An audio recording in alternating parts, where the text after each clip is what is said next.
भोपाल के पिपलानी इलाके में दिन दहाड़े बैंक लूटने का सनसनीखेज प्रयास किया गया। एक युवक मिर्च पाउडर और स्प्रे लेकर बैंक पहुंचा, कर्मचारियों को डराने लगा। बैंक कर्मचारियों और ग्राहकों ने जब उसे घेर लिया तो वह बाइक छोड़कर भाग निकला।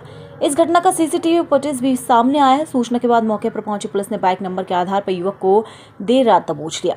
प्रारंभिक पूछताछ में पता चला कि युवक ऑनलाइन गेमिंग में लाखों रुपए गंवा चुका है। उसकी भरपाई के लिए बैंक लूटने पहुंचा था। जानकारी के अनुसार युवक BAMS के छात्र हैं और पिपलानी स्थित निजी बैंक के अंदर पहुंचा। वह अपने हाथों में मिर्च पाउडर और स्प्रे लिए हुआ था। उसने फिल्मी स्टाइल में बैंक कर्मचारियों को धमकाना शुरू किया। उसकी हरकत देख कर्मचारी समझ गए कि वह लूटपाट करना चाहता था। कर्मचारी ने उसे घेर लिया तो वह बाहर की तरफ भागा। बैंक के बाहर आते ही वह अपनी बाइक छोड़कर मौके से भाग निकला। घटना की सूचना मिलते ही पिपलानी पुलिस मौके पर पहुंच गई। जांच पड़ताल के बाद पुलिस ने लावारिस हालत में खड़ी बाइक जब्त कर आरोपी की तलाश शुरू की। पुलिस के हत्या चढ़ा आरोपी बाइक नंबर के आधार पर पुलिस ने देर रात युवक को दबोच लिया। आरोपी ने करीब 15 दिन पहले से इंटरनेट पर एक बैंक लूटने के तरीके सीख रहा था। इस दौरान उसे पता चला कि मिर्च पाउडर और स्प्रे डालकर इस तरह की घटना को अंजाम दिया जा सकता है।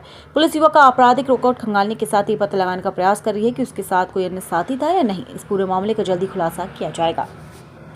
कल पिपलानी थाने में पुलिस को एक बड़ी सफलता मिली, जिसमें एक युवक के द्वारा मास्क लगा करके एक बैंक में पैसे लूटने की कोशिश की गई और शुरुआती दौर में मास्क लगा करके और उसने भय का वातावरण पैदा करके ऐसा लूटने की कोशिश भी की, लेकिन शुरुआती प्रतिरोध के बाद वहां से वो भाग गया और बाद में पुलिस ने उसे धर दबोचा। पुलिस ने उसे गिरफ्तार कर लिया है।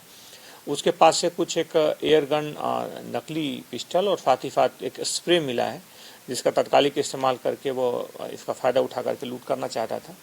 वह एक BMS का स्टूडेंट है और साथ ही कुछ दिनों से वो पढ़ाई कर रहा था, लेकिन उस पूरे युवक से और भी इस तरह की कुछ घटनाओं की संभावना, अगर पूर्व में किसी तरह का प्रयास किया हो या आपराधिक गतिविधियों में अगर कहीं संलग्न रहा हो, इस बात पर पुलिस उससे पूछताछ कर रही है। इसमें क्या ऑनलाइन गेम में कुछ पैसा वैसा आ गया था उसकी पूर्ति के लिए? ऐसा उसने प्रारंभिक दौर में बताया कि वो कुछ खासतौर पर ऑनलाइन गेमिंग में पैसे हार गया था, लेकिन अब उसके इस तर्क को पुलिस जांच करेगी। ये कोई अपराध करने का आधार नहीं हो सकता या अपराध करने के लिए कोई तर्क नहीं हो सकता।